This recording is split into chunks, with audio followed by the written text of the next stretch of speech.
Give me a minute and let's talk about this oil depot getting hit 2 days ago in Luhansk. Now, today is May 9th, Victory Day inside of Russia.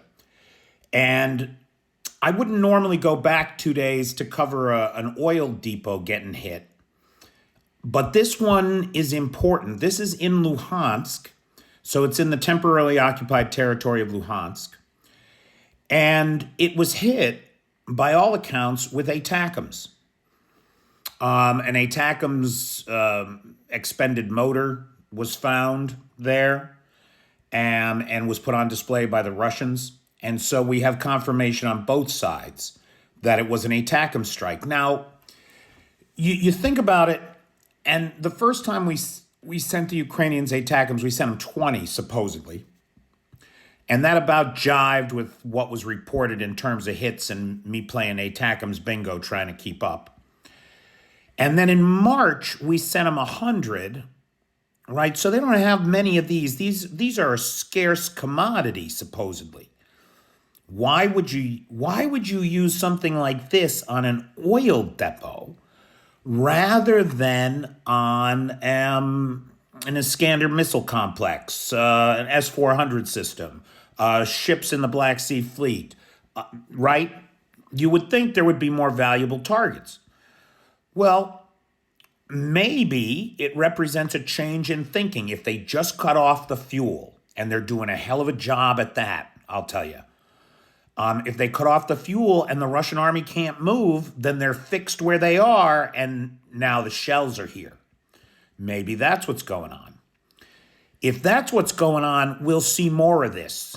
We'll see a pattern of more of these fuel depots getting hit by ATACMS, because apparently the other part of the equation is they got a lot of ATACMS. If they used one on this oil depot in Luhansk, then they've got plenty.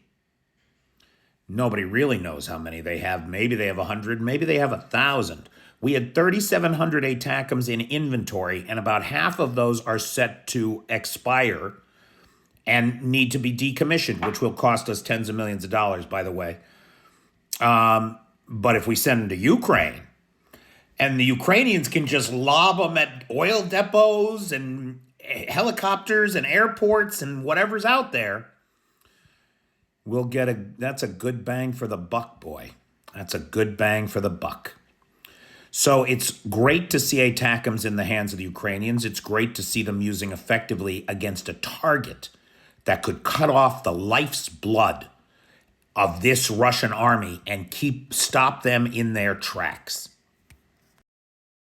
I want to take a minute and send a special thank you to Clips Claps Yoo-Hoo, who is a member of the Patreon.